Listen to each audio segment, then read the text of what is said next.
Assalamualaikum warahmatullahi wabarakatuh. Selamat pagi dan salam sejahtera untuk kita semuanya. Pertama-tama marilah kita panjatkan puji syukur kehadirat Allah Subhanahu wa taala pada kesempatan pagi hari ini.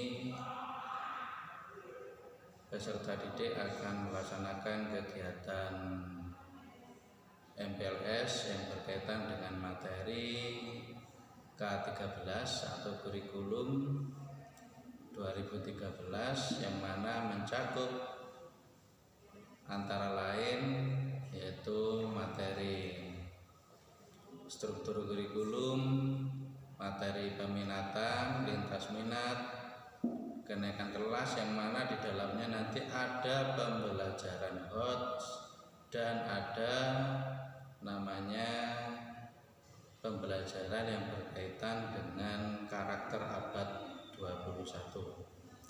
Peserta didik tahun 2020 yang menjadi calon peserta didik SMA Negeri 2 Batu yang kami hormati dimanapun berada, perlu kami informasikan berkaitan dengan kurikulum 2013. Ada beberapa poin yang perlu dipahami dan diketahui. SMA Negeri 2 Batu sudah mengalami beberapa kali perubahan kurikulum. Yang pertama yaitu kurikulum tahun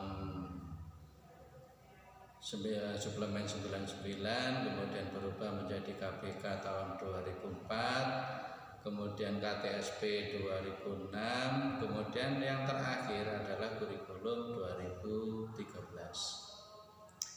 Pada K13 ada beberapa perubahan juga, yaitu perubahan dari kurikulum 13 yang diawali pada tahun 2013 berubah lagi pada tahun 2018 yang dinamakan dengan kurikulum revisi 2018.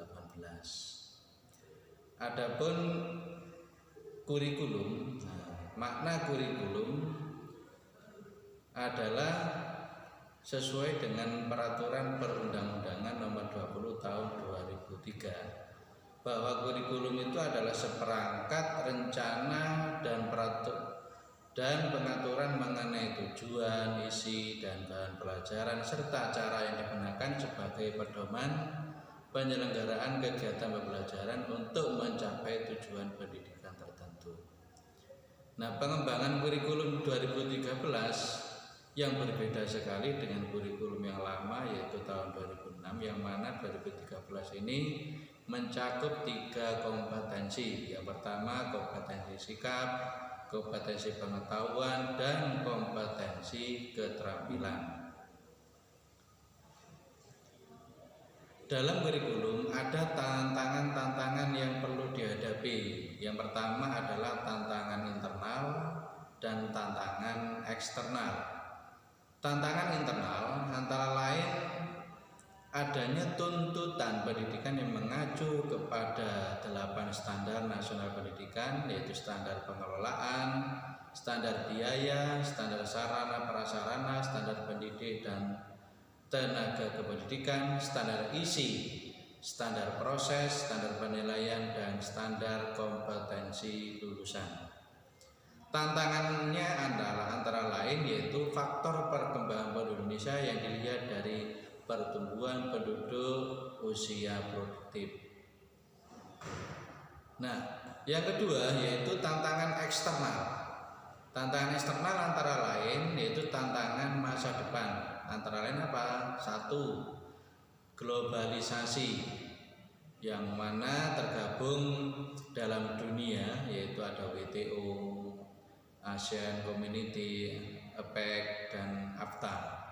Masalah lingkungan hidup, kemudian kemajuan teknologi informasi, konvergensi ilmu dan teknologi, ekonomi berbasis pengetahuan, kebangkitan industri kreatif dan budaya, pergeseran kekuatan ekonomi dunia, pengaruh dan imbas teknosains, mutu, investasi dan transformasi pada sektor pendidikan, materi TIMSS dan PISA. Tantangan eksternal yang lain contohnya adalah dari tantangan kompetensi masa depan yang harus dihadapi oleh seluruh manusia yang ada di dunia ini, terutama bagi tantangan anak SMA Negeri 2 Batu menyongsong generasi ke depan, antara lain yaitu tantangan kompetensi masa depan berkomunikasi secara teknologi, berpikir jernih dan kritis, mempertimbangkan segi moral suatu permasalahan, menjadi warga negara yang bertanggung jawab, mencoba untuk mengerti dan toleran terhadap pandangan yang berbeda. Kemampuan hidup dalam masyarakat yang mengglobal, minat luas dalam kehidupan, utamanya adalah kesiapan untuk bekerja dan punya rasa tanggung jawab terhadap lingkungan. Ini kompetensi masa depan. Selanjutnya yaitu adanya tantangan eksternal yang lain, adanya persepsi masyarakat yang berbeda. Antara lain apa? Terlalu menitik beratkan pada aspek kognitif, yaitu hanya pengetahuan saja. Beban siswa terlalu berat, kurang bermuatan karakter. Nah, fenomena negatif apa yang sekarang ini banyak terjadi di lingkungan kita? Antara lain perkelahian pelajar, narkoba, korupsi, plagiarisme, kecurangan dalam ujian seperti mencontek atau ngerpek dan sebagainya, adanya gejolak masyarakat seperti social unrest. Penyempurnaan pola pikir selanjutnya. Bagaimana penyempurnaan pola pikir dalam K13 ini? Bahwa dalam penyempurnaan yang pertama, kalau dulu pembelajaran itu berpusat pada guru, nah sekarang berbeda, berpusat kepada siswa. Dulu satu arah, sekarang lebih interaktif. Dulu berisolasi, sekarang lingkungan jejaring. Dulu pasif, sekarang aktif dalam pembelajaran atau menyelidiki. Dulu bersifat maya atau abstrak pembelajaran itu, sekarang konteks dunia nyata. Dulu bersifat pribadi, sekarang pembelajaran berbasis tim. Yang dulunya semua materi diajarkan, nah kalau sekarang yang diajarkan sesuai dengan perilaku khas, memberdayakan kaidah pelajaran. Dulu stimulasi rasa tunggal atau hanya melihat panca indera saja, tapi sekarang sudah stimulasinya segala penjuru, bisa browsing, bisa melihat jendela dunia. Dulu alatnya tunggal berupa papan tulis, tapi sekarang alatnya berupa multimedia, berbagai peralatan teknologi pendidikan. Kalau dulunya hubungan satu arah, sekarang lebih kooperatif. Itu perbedaan kurikulum, di mana perkembangan kurikulum ini lebih disempurnakan dan disempurnakan biar antara stakeholder, peserta didik dan seluruh komponen yang ada di dunia pendidikan ini terintegrasi dan korelasi. Pola pikir perumusan kurikulum, terutama yang ada di SMA Negeri 2 Batu, yang jelas mengedepankan bagaimana seperangkat aturan itu bisa dilaksanakan dalam kegiatan pendidikan pembelajaran di SMA Negeri 2 Batu, mulai dari proses persiapannya, perencanaannya, pelaksanaan sampai kepada proses evaluasi. Selanjutnya ada beberapa permasalahan dalam dokumen kurikulum 2013 ya. Dalam K13 ini mesti ada plus minusnya, ada baik dan tidaknya. Antara lain apa permasalahan itu? Kalau di K13 harus mencakup seluruh komponen, sehingga terjadi ketidakselarasan antara KI, KD dengan silabus, pedoman mata pelajaran dan buku. Karena buku yang dipakai lama, sehingga harusnya mengikuti zaman proses pembuatan bukunya, tapi bukunya masih ada yang bentuk lama. Kemudian kompleksitas pembelajaran, ya. Sekarang ada sikap spiritual. Apa itu sikap spiritual? Yaitu sikap yang timbul dari dalam diri seseorang yang hubungannya dengan agama, akidah dan sebagainya. Itu spiritual, motivasi juga. Atau bisa dikatakan sebagai sikap religius. Dan ada sikap sosial, di mana interaksi antara satu dengan yang lain. Nah, sikap sosial itu antaranya apa saja? Bisa berkomunikasi dengan baik, itu sikap sosial. Bisa juga dengan silaturahmi, bisa juga dengan berbicara sopan santun, itu namanya sikap sosial. Yang mana dalam kurikulum 2013 ada muatannya di PPK, yaitu penguatan karakter. Penguatan karakter itu nanti utamanya di pelajaran PPKN dan pelajaran agama. Selanjutnya permasalahan yang lain. Nah, ini permasalahan yang ada di kurikulum 2013 ini perlu adanya perbaikan. Apa itu perbaikannya? Adanya penyelarasan, ya, penyelarasan dari KIKD yang sekarang ini sudah disempurnakan. Penataan kompetensi sikap, baik sikap spiritual, religius maupun sikap sosial, yang mana tadi sudah saya jelaskan diinkludkan dan diintegrasikan dengan mata pelajaran agama, budi pekerti dan mata pelajaran PKN. Selanjutnya permasalahan yang lain dalam K13 mungkin perlu adanya interaktif, ya, interaktif baik dari tingkat bawah, tingkat menengah maupun tingkat atas. Nah, tingkat bawah itu yang bagaimana? Tingkat bawah itu adalah yang ada di sekolah, yang tugas lapangannya ada di sekolah, baik siswa, guru, kemudian sekolahnya, sarana prasarananya, kemudian nanti di atasnya ada cabang dinas yang membijaki wilayah Kota Malang dan Kota Batu, kemudian di atasnya adalah Dinas Pendidikan Provinsi. Di atasnya Dinas Pendidikan Provinsi yaitu langsung dari Kementerian Pendidikan dan Kebudayaan. Ini hierarki dari adanya tahapan-tahapan pelaksanaan kurikulum. Selanjutnya perlu diketahui oleh peserta didik seluruhnya bahwa dalam K13 itu ada beberapa yang harus diketahui, yaitu antara lain apa? Model pembelajaran yang akan diterapkan di SMA 2. Model pembelajarannya bagaimana? Yaitu model pembelajaran abad 21 yang menggunakan konsep 4C. Apa itu 4C?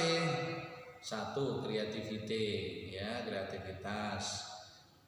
Creativity and innovation atau daya cipta dan inovasi. Yang kedua collaboration, yaitu kerjasama. Yang ketiga communication, yaitu berkomunikasi. Yang keempat adalah critical thinking and problem solving, yaitu berpikir kritis dan bagaimana memecahkan masalah. Nah, ini pembelajaran yang akan diterapkan di SMA Negeri 2 Batu menggunakan konteks, ya, abad 21. Apa itu creativity and innovation? Artinya apa? Bahwa siswa akan diajak untuk bisa membiasakan diri dalam melakukan dan menjelaskan setiap ide yang ada di pikirannya. Nah, itu diajak berkreativitas. Namanya creativity and innovation. Bagaimana mengembangkan. Collaboration, kerja atau kerjasama, yaitu mengajak siswa untuk membuat tim atau grup, menyesuaikan dan kepemimpinan. Nah, ini artinya tim kerjasama untuk membangun team building.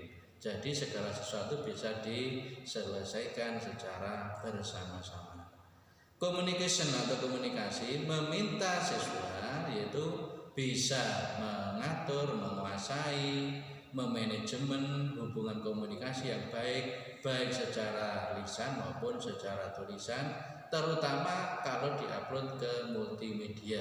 Nah, ini harus ada tahapan-tahapan biar nanti kalau sudah disampaikan ke masyarakat, hasilnya bisa diterima.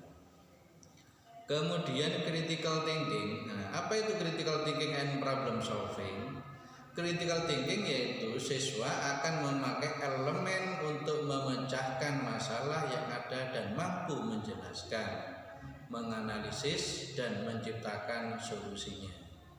Nah, dari 4 kriteria atau disebut dengan ABAD 21 4C. Nah, inilah model pembelajaran yang nanti akan diterapkan oleh Bapak Ibu guru dalam proses belajar mengajar, di mana nanti proses belajar mengajar yang akan dilakukan di masa pandemi COVID-19 ini yaitu masih menggunakan model pembelajaran daring, dan ini pun kita menunggu informasi dari keputusan pemerintah bahwa kebijakan daring ini akan tetap direncanakan sampai bulan September. Ini pembelajaran daring. Oleh karena itu mohon disiapkan segala sesuatunya berkaitan dengan pembelajaran daring. Yang pertama, sarana prasarananya. Apa sarana prasarananya? Yaitu berupa laptop. Jangan menggunakan HP karena terlalu kecil, nanti kasihan. Kadang bisa iritasi, radiasi, kemudian mata kita selalu mendeteksi gambar yang terlalu kecil, makanya secara kesehatan kurang bagus, maka sebaiknya menggunakan laptop. Yang kedua yaitu adanya jaringan. Nah, jaringan harus stabil, kalau bisa jangan menggunakan pakai data karena bisa mempengaruhi anggaran yang nantinya akan membengkak. Oleh karena itu sebaiknya menggunakan jaringan WiFi untuk konektivitasnya. Nah, itu sedikit gambaran dalam pembelajaran yang akan kita laksanakan di Sekolah Negeri 2 Batu, yaitu yang direncanakan sampai bulan September. Selanjutnya adalah struktur kurikulumnya. Struktur kurikulum di kurikulum SMA Negeri 2 Batu mengacu pada K13 terdiri dari 4 kelompok, ya, 4 kelompok muatan struktur kurikulumnya.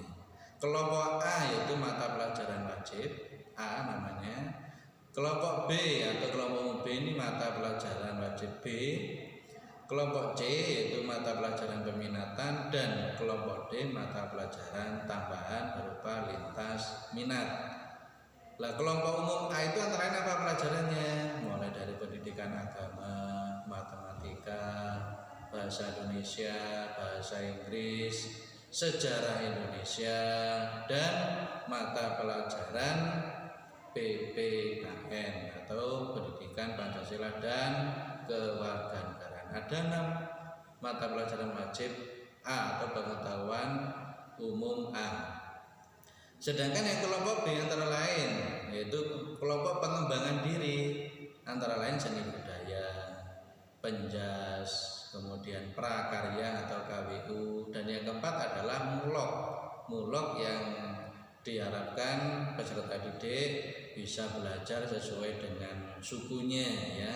Tapi karena di Batu ini banyak suku Jawa, maka pelajarannya adalah bahasa daerah, bahasa Jawa. Kemudian kelompok peminatan C antara lain bagi kelompok yang nanti sudah diminatkan, umpamanya ada 3 kelompok peminatan, yaitu ilmu bahasa dan budaya, peminatan ilmu matematika dan ilmu pengetahuan alam atau MIPA. Yang ketiga adalah peminatan ilmu pengetahuan sosial atau IPS. Nah, MIPA, pengetahuan MIPA antara lain pelajarannya apa saja? Ada matematika sains. Sudah ada matematika wajib, ada matematika sains, fisika, kimia, dan biologi. Sedangkan kalau bahasa antara lain adalah antropologi, bahasa dan sastra Jepang atau bahasa asing, bahasa dan sastra Inggris. Kemudian yang keempat adalah mata pelajaran bahasa dan sastra Indonesia. Jadi juga ada 4 mata pelajaran di peminatan ibu. Yang IPS apa lagi? IPS matkulnya terakhir ada sejarah, geografi, ekonomi, dan sosiologi. Nah, di samping itu siswa kelas 10 ini nanti akan menambah mata pelajaran lintas minat, yaitu ada 2 mata pelajaran lintas minat yang nanti akan diedarkan sesuai angket pernyataan peserta didik. Nah, dalam pembelajaran K13 sesuai dengan struktur kurikulum 2013 untuk kelas 10 jumlah total jam pelajaran ada 44 jam total seluruhnya, yang mana nanti akan dibagi sesuai rombel, bahwa kelas 10 terdiri dari 1 rombel ilmu bahasa dan budaya atau bahasa, ada 5 rombel MIPA dan 4 rombel IPS. Nah, peminatan, untuk mengetahui peminatan kita nanti akan menyeleksi peserta didik. Yang pertama, kemarin sudah dilaksanakan tes psikologi ya. Tes psikologi sudah dapat. Yang kedua yaitu dilihat dari rapot kelas 7, 8, 9 yang ada di SMP-nya. Kemudian kita lihat ada prestasi belajar berupa apa. Kemudian ada tambahan yaitu rekomendasi BK SMP-nya. Nah, ini data-data yang nanti akan menjadi daya dukung bahwa siswa tersebut bisa memilih peminatan sesuai dengan kemampuannya atau sesuai dengan peminatannya, yang mana peserta didik sekarang sudah mengisi link peminatan yang kemarin sudah kami edarkan. Itu dasar untuk meminatkan peserta didik, calon peserta didik di SMA Negeri 21. Kemudian pelajaran lintas minat. Nah, pelajaran lintas minat ini, apa itu pelajaran lintas minat? Yaitu pelajaran yang mana peserta didik boleh mengambil di luar peminatannya. Contoh, anak bahasa, ilmu bahasa dan budaya boleh mengambil mata pelajaran yaitu di peminatan MIPA dan IPS. Kami contohkan ya. Contoh, anak bahasa dilarang mengambil antropologi, dilarang mengambil sastra Jepang, mengambil sastra Inggris, dan mengambil sastra Indonesia. Hanya boleh mengambil yaitu mata pelajaran apa? Terutama yang sudah disediakan di SMA Negeri 2 Batu, MIPA. Jadi boleh mengambil MIPA yaitu pelajaran kimia dan biologi. Yang IPS hanya boleh mengambil mata pelajaran ekonomi dan geografi. Sedangkan anak MIPA boleh mengambil di bahasa dan IPS. Nah, anak MIPA ini bisa mengambil yang disediakan oleh sekolah yaitu mata pelajaran bahasa dan sastra Jepang, kemudian bahasa dan sastra Inggris. Jadi ada 2 di peminatan bahasa, dan boleh mengambil di IPS yang tadi yaitu geografi dan ekonomi.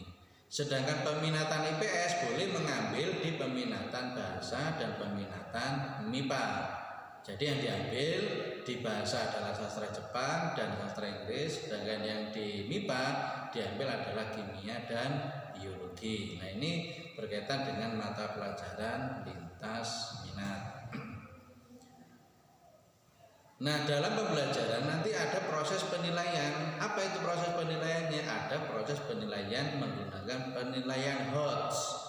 Bagaimana HOTS itu? Artinya HOTS itu berarti berpikir tingkat tinggi.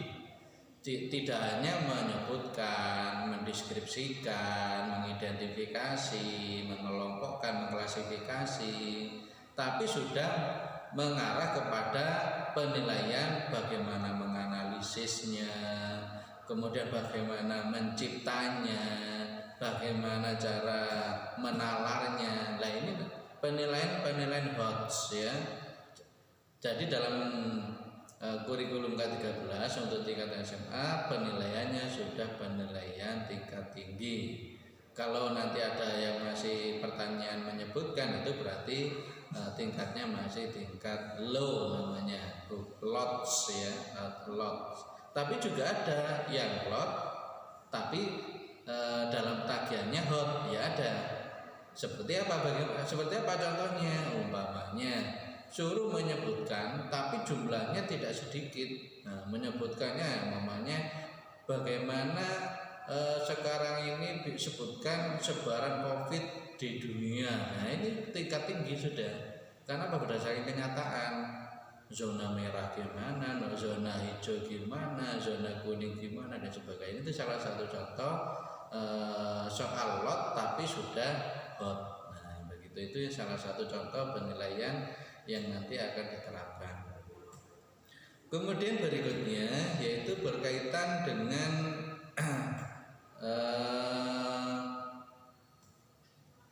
kriteria ya, terutama kriteria kenaikan kelas. Ini perlu peserta didik ketahui bahwa di SMA 2 ini menerapkan sistem kriteria kenaikan kelas. Kenapa masih menggunakan kriteria kenaikan kelas? Karena SMA 2 masih menggunakan kurikulum yang berbasis paket ya.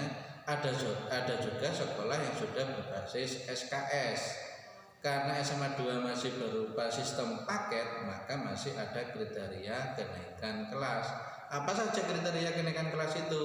Ini sesuai dengan Permendikbud nomor 23 tahun 2016 dan mengacu kepada panduan penilaian nomor 53 tahun 2017. Apa saja kriterianya?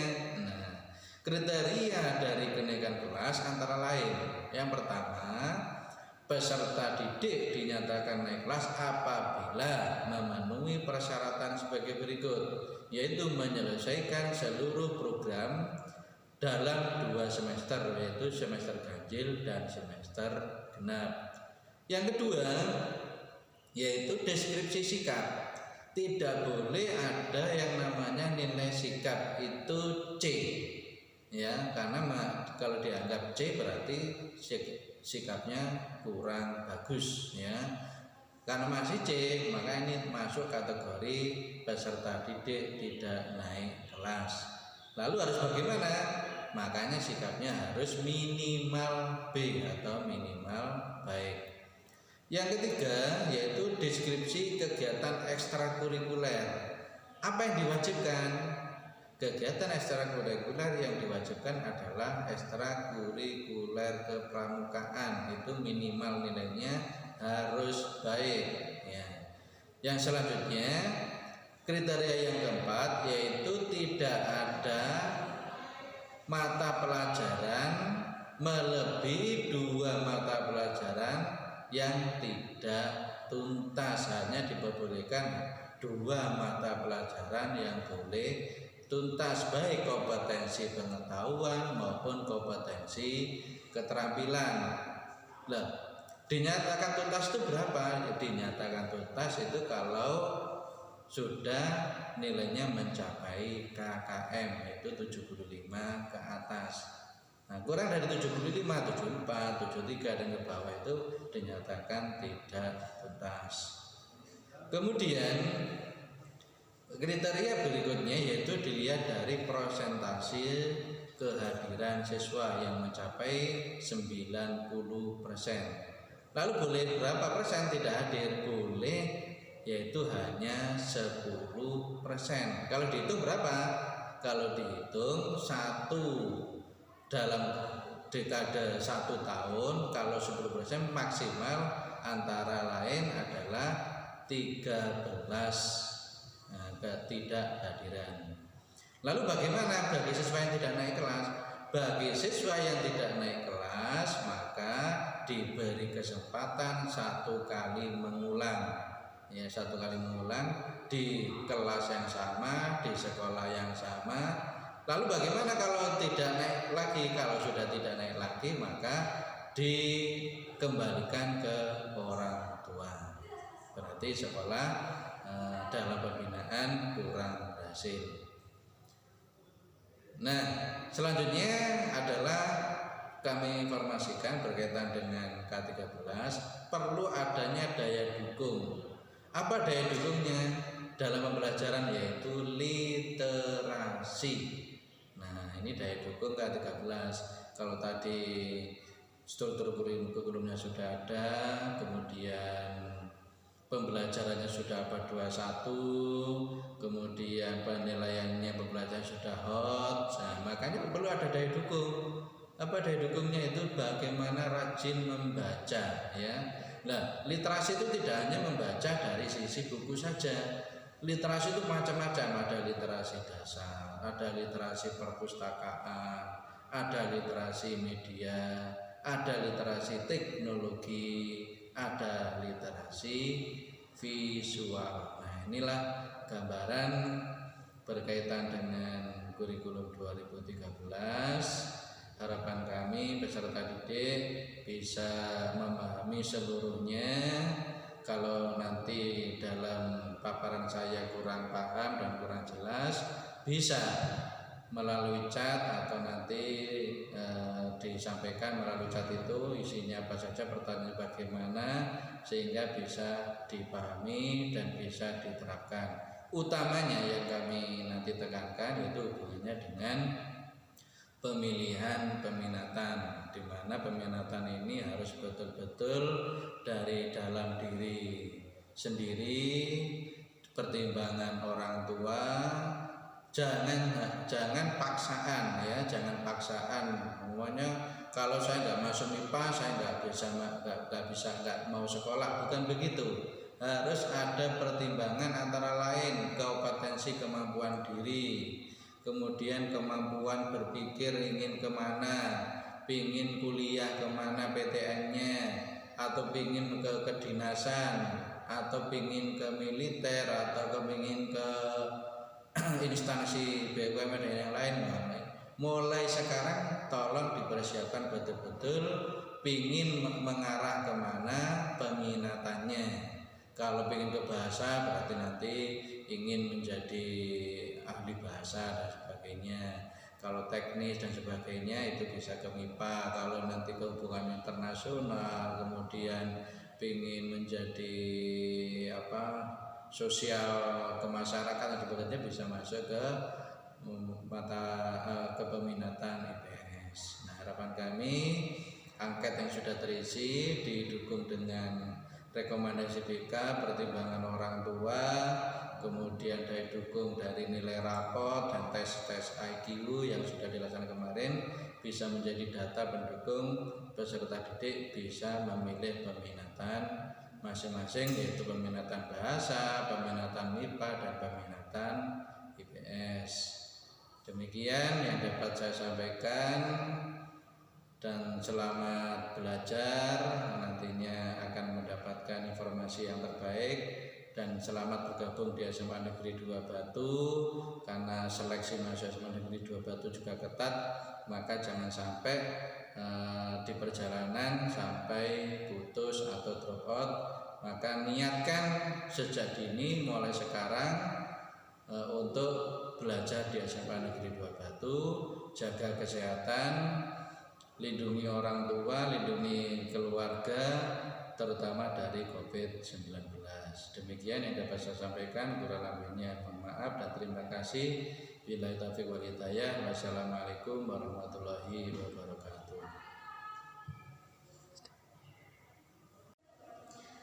Baik.